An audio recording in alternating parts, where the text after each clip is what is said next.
අදත් ඔයා මේකතු වෙලා ඉන්නේ SL Tech School channel එකත් එක්ක. ඉතින් අද අපි මේ වීඩියෝ එකෙන් කතා කරන්නේ drill එක පාවිච්චි කරලා කොහොමද ඔයා Lee router එකක් ගෙදරදිම හදාගන්නේ කියන එක ගැන. ඉතින් මීට කලින් වීඩියෝ එකකදී අපි ගෙනාවා grinder පාවිච්චි කරලා කොහොමද අපි වඩු මැෂින් එකක් සකස් කරගන්නේ කියන එක ගැන. ඒ වගේම ඔයාම කොහොමද ගෙදර සිවිලින් වැඩ කරගන්නේ, ඒ වගේම ඔයාම කොහොමද ගෙදරක් වයරින් කරගන්නේ, ඒවගේම වැහිපීලි ඇලුමිනියම්. ඉතින් මේ වගේ ඔයාටම කරගන්න පුළුවන් වැඩගෙන වීඩියෝ ගොඩක් අපේ channel එකේ තියෙනවා. ඉතින් මේ වගේ වීඩියෝ අපි ඉස්සරහටත් ගේනවා. ඉතින් මේ වීඩියෝ බලන්න channel එක තාම subscribe කරලා නැත්නම් subscribe කරලා තියාගන්න කියලා මතක් කරනවා. ඉතින් එහෙනම් වැඩි වෙලාවක් කතා නොකර දැන් අපි යමු අපේ වීඩියෝ එකට.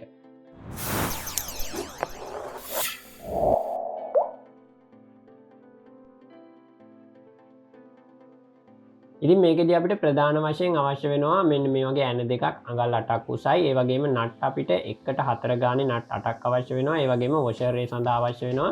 ඉතින් ඒ වගේම රවුටර් කට්ටක්, ඒ වගේම අපිට කව කට්ටක් සහ පැන්සලක් වගේම අපිට මේ සඳහා ලෑලි අවශ්‍ය වෙනවා. ඉතින් මේවා තමයි ප්‍රධාන වශයෙන් අවශ්‍ය වෙන්නේ. ඒ වගේම මේ ලෑලි කපා ගන්න අපිට අවශ්‍ය උපකරණ තියෙනවා. ඒ වගේම ඩ්‍රිල් එක අවශ්‍ය වෙනවා. ඉතින් මේ දේවලුත් ඕනේ. ඉතින් අපි බලමු මේ දේවල් පාවිච්චි කරලා කොහොමද අපි මේක සකස් කරන්න කියන එක ගැන. ඉතින් මුලින්ම අපිට මේකෙදි මෙන්න මේ විදිහේ වෘත්තයක් ඇඳ ගන්න ඕනේ අපිට කව කට්ට පාවිච්චි කරලා. ඉතින් මේකෙදි සෙන්ටිමීටර් 16.5ක ප්‍රමාණයක් තමයි අපි මේකේ වෘත්තයේ විස්කම්භයේ විදිහට ගත්තේ. ඉතින් එතකොට කව කට්ටට ඒකෙන් භාගයක් අරගෙන අපිට අර ඒ විදිහට අරගෙන මේ වෘත්තය ඇඳ ගන්න පුළුවන්. ඉතින් ඊට පස්සේ අපි ජිග්සෝ මැෂින් එක පාවිච්චි කරලා මෙන්න මේ ආකාරයෙන් මේ වෘත්තය අපි කපා ගන්නවා. ඉතින් එතකොට මේ මැෂින් එකෙන් අපිට රවුමට මේක කපා ගන්න පුළුවන්. ඉතින් මේකෙදි 16.5ක ප්‍රමාණයම අවශ්‍ය නැහැ. ඊට වැඩි වුණාට ප්‍රශ්නකුත් නැහැ. ඉතින් ගැලපෙන විදිහට චුට්ටක් එහෙම වුණාට ප්‍රශ්නයක් නැහැ. ගැලපෙන විදිහට ඔයා ඒක සකස් කරගන්න පුළුවන්.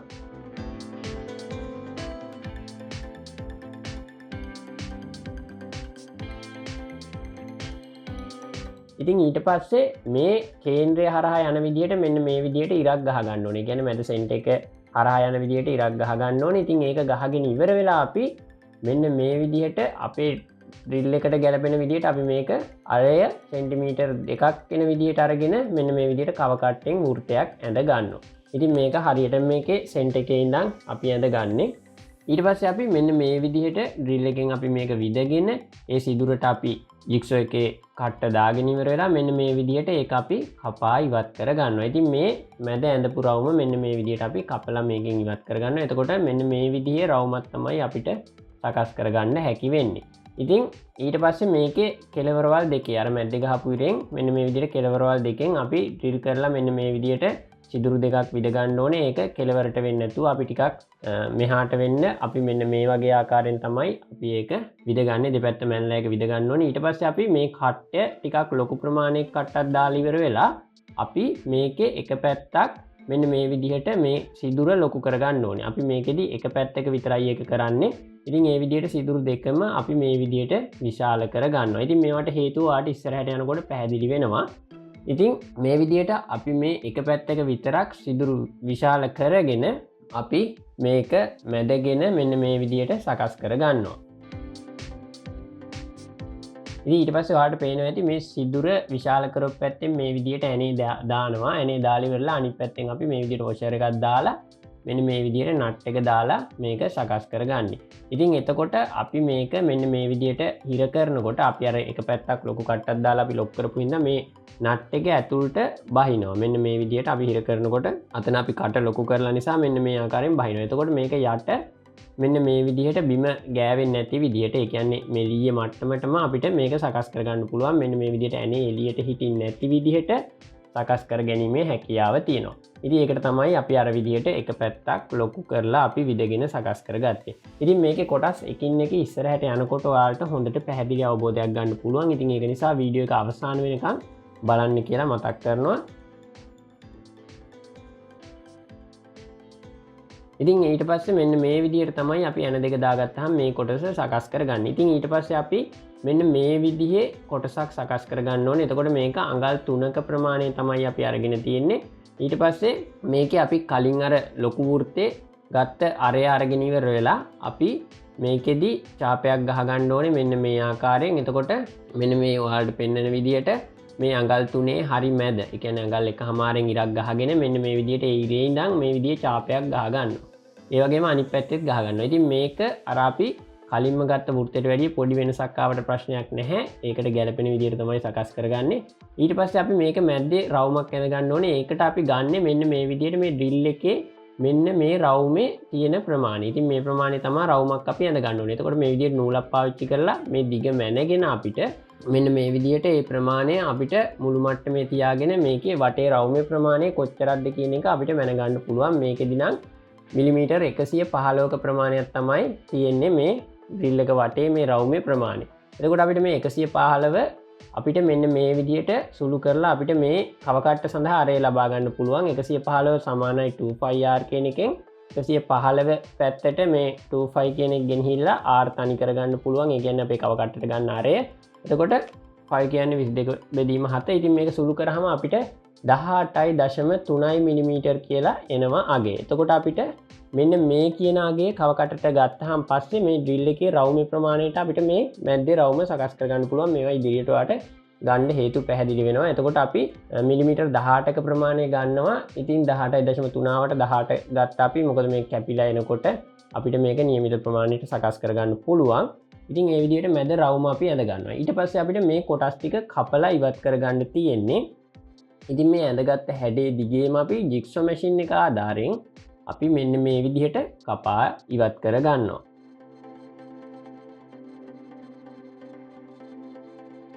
ඉතින් මේ විදිහට අපි ඒ කෑල්ල කපා ගත්තාන් පස්සේ අපි මේකෙත් මේ මැද අපි අර ඇඳගත්ත රවුම කපලා ඉවත් කර ගන්න ඕනේ. ඉතින් මේ වගේ රවුමක් ගන්න හේතුව ඔයාලට වීඩියෝ එක ඉස්සරහට යනකොට අනිවාර්යෙන් පැහැදිලි වෙනවා. ඉතින් ඒක නිසා ඒක ගැන දැම්ම හිතන්න එපා. ඉතින් මේකේ මම මැද රේඛාව හොඳට පේන විදිහට ආයෙත් ගහ ගන්නවා. එහෙම ගහගෙන ඉවර වෙලා අපි ඩ්‍රිල් එක පාවිච්චි කරලා විදගෙන ආපහු ජිග්සෝ මැෂින් එක ආධාරයෙන් කලින් විදිහටම අපි මේ මැද සිදුර සකස් කර ගන්නවා.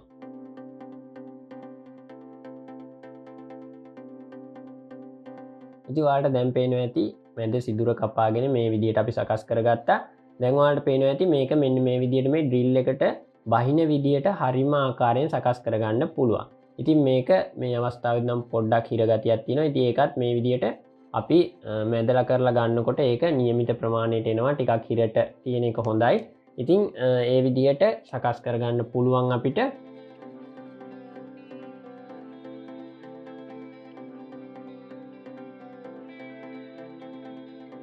ඊට පස්සේ අපිට මේකේ මෙන්න මේ විදිහට ඔයාලට මේක කැපුවාන් පස්සේ පේනවා මේ මැද වෘත්තයේ ඉඳන් අපි අර දෙපැත්තට ගහගත්ත ඉර දිගේ මෙන්න මේ විදිහට අපි තීරුවක් අපි කපලා ඉවත් කරගන්න ඕනේ.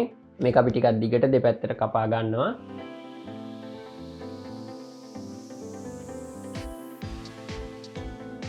ඊට පස්සේ අපි මේ කපාගත්ත ඉරි දෙක හරහා යන විදිහට මෙන්න මේ විදිහට සිදුරු දෙකක් විද ගන්න ඕනේ. ඒකට මේ විදිහට මුළු මට්ටමින් අපි ඉරි ඇඳගෙන අපි මෙන්න මේ විදිහට අර මැද කපලා තියෙන වෘත්තයට ළඟින්ම යන විදිහට මෙන්න මේ විදිහට අපි සිදුරු දෙකක් විද ගන්න ඕනේ.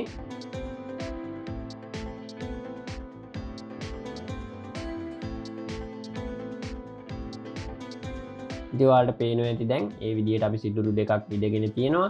ඉතින් ওই විදිහට සකස් කරගත්තාන් පස්සේ අපිට මේකේ තව පොඩි කොටසක් සකස් කරගන්න තියෙනවා. ඉතින් එතකොට අපි මේ විදිහට අර කලින් සකස් කරගත්ත රවුම අරගෙන ඒක හරියට මේකේ මැදට සෙන්ටර් වෙන විදිහට අපි තියා ගන්නවා. එහෙම තියාගෙන ඉවර වෙලා අපි ඩ්‍රිල් එක පාවිච්චි කරලා මේක හොඳට තද කරලා ඒ ප්‍රමාණයම අපි මෙන්න මේ විදිහට ඩ්‍රිල් එකෙන් මාක් කරගෙන අපි ඒ සිදුරු දෙක විද ගන්නවා. ඉතින් ඔයාලට දැන් පේන්නේ මේ විදිහට විදගත්ත සිදුරු දෙක. ඉතින් ඊට පස්සේ අර කලින් විදිහටම අපි ඇන දෙක දාගන්න ඕනේ. මේ සඳහා තමයි අපි මේ විදිහට ඇන දෙක ගලවලා ඉවත් කරගත්තේ. ඉතින් වොෂර් දාලා ඉවර වෙලා කලින් අපි කරපු විදිහටම මේ ඇන දෙක අපි දාගෙන මෙන්න මේ විදිහට ඉර කරගන්න ඕනේ. ඉතින් ඊට පස්සේ අපිට මෙන්න මේ විදිහට මේ ඇන දෙකට මේ මැද කොටස අපිට දාගන්න පුළුවන්. ඉතින් මේක ඔයාලට පේනවා ඇති අපිට ඉහළ පහළ ගෙන යාමේ හැකියාවකුත් තියෙනවා. ඉතින් ඊට පස්සේ අපි මේ කොටස හොඳට මැදගෙන අපි මේක සකස් කර ගන්නවා. ඊට පස්සේ අපි මේ විදිහට නට් දෙකක් දාගන්න ඕනේ. ඉතින් මේ නට් දෙක දාගෙන ඊට පස්සේ අපි මේ දෙකට වොෂර් දෙකකුත් දාගන්නවා. වොෂර් දෙකක් දාගෙන ඉවර වෙලා අපි මෙන්න මේ කෑල්ලට අපි ඩ්‍රිල් එක සම්බන්ධ කර ගන්නවා. ඉතින් ඔයාලට පේනවා ඇති අර ගත්ත රවුමට මේ විදියට දාගෙන මේක සකස් කරගන්න. ඊට පස්සේ මෙන්න මේ ස්කුරුප් වෙන දෙක දාගන්නවා අපි අර මැද්දෙන් විදපු සිදුරු දෙකට. ඉතින් මේ දෙකට දාගෙන මේ විදියට අපිට මේ දෙක දාගෙන හිර කරගන්න පුළුවන්. ඉතින් එතකොට මේක අර හිරට තියෙන එක තවත් යම් තාක් දුරට හිර වෙනවා මේකෙදි. ඊට පස්සේ මේක මේ විදියට ගැලවෙන්නේ නැහැ. හොඳ ශක්තිමත්ව මේක හිර වෙනවා. ඊට පස්සේ අපි මෙන්න මේ විදිහට මේ කෑල්ල ඩ්‍රිල් එකක් සමග මෙන්න මේ විදිහට මේ කොටසට සම්බන්ධ කරගන්නවා. ඊට පස්සේ අපි වොෂර් දෙකක් දාගෙන අයත් අර විදිහටම නට් දෙකක් අපි සම්බන්ධ කරගන්නවා. ඉතින් ඔයාලට දැන් පේනවා ඇති මෙන්න මේ විදිහට ඒ කොටස් ටික සම්බන්ධ කරගත්තාම අපිට සකස් කරගන්න පුළුවන්. ඊට පස්සේ අපිට මේකට මේ රවුටර් කට්ට දාගන්න පුළුවන්. ඉතින් මේක සාමාන්‍යයෙන් අපිට ඩ්‍රිල් එකට ඩ්‍රිල් කටු සම්බන්ධ කරගන්න ආකාරයෙන්ම මේ විදියට සම්බන්ධ කරගන්න පුළුවන්. ඉතින් ඔය විදියට සකස් කරගත්තාම පස්සේ අපිට මෙන්න මේ විදියට අපේ රවුටර් එකේ මෙන්න මේ ප්‍රධාන කොටස් ටික සම්බන්ධ කරගන්න පුළුවන්. ඊට පස්සේ ඔයාලට පේනවා ඇති මේ විදියට අපිට මේකේ ඉහළ පහළ ගෙනියන්න පුළුවන් මේ රවුටර් කට්ට. අපිට අවශ්‍ය ප්‍රමාණයට මේ විදියට ඇඩ්ජස්ට් කරගන්න පුළුවන්. මේ නට් වලින් උඩට සහ පහළට අපිට ගෙනියන්න පුළුවන්. එතකොට අපිට රවුටර් කරන්න අවශ්‍ය ප්‍රමාණයට අපි ඒ ගැලපෙන විදිහට උස සකස් කරගෙන අපිට මේක පාවිච්චි කිරීමේ හැකියාව තියෙනවා.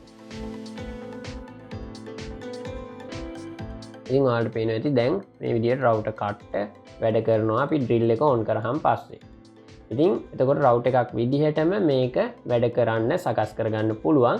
ඉතින් ඊට පස්සේ අපි මේකට තව කෑල්ලක් එකතු කරගන්නවා. මෙන්න මේ විදිහට අපි අර නට් දෙක දාන්න සිදුරු දෙකක් විදගෙන මැද කොටස අපි මේ විදිහට අර්ධ වෘත්තාකාරව මේ විදිහේ කොටසක් කපා ගන්නවා. ඊට පස්සේ ඔයාලට පේනවා ඇති දැන් මේ විදිහට කපා ගත්තේ මෙන්න මේ විදිහට අපි මේකට දාන්න. ඉතින් මේ විදිහට දාන්න තමයි අපි මේ කොටස් ටික සකස් කරගත්තේ. ඊට පස්සේ අපි මේකේ ඉහළින් කෑලි දෙකක් මේ විදිහට අපි කපලා ඉවත් කරගන්න ඕනේ. ඉතින් මේ කෑල්ල අපි දාගත්තාන් පස්සේ මේ ඩ්‍රිල් එක ගැස්සීමකින් ඉහළට ගැලවිලා එන්නේ නැහැ. මේක උඩින් හිර වෙනවා. ඉතින් ඒ වගේම මේකෙදි අපිට මේක හැන්ඩල් එකක් විදිහට අල්ලා ගැනීමෙත් හැකියාව ලැබෙනවා මේක සකස් කරගත්තාම පස්සේ. ඉතින් ඒ හේතු නිසා අපි මේ වගේ කෑල්ලක් සකස් කරගන්නවා. මේක නැතුවත් අපිට වැඩ කරන්න පුළුවන්.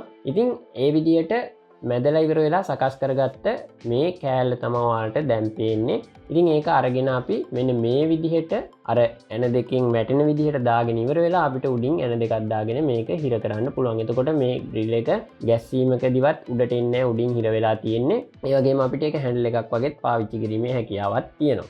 ඉතින් ඔයාලට දැන් පේනවා ඩ්‍රිල් එක පාවිච්චි කරලා අපි හදාගත්ත රවුටර් එක. ඉතින් මේකෙන් අපිට රවුටර් එකෙන් කරන්න පුළුවන් වැඩේම කරගැනීමේ හැකියාව තියෙනවා.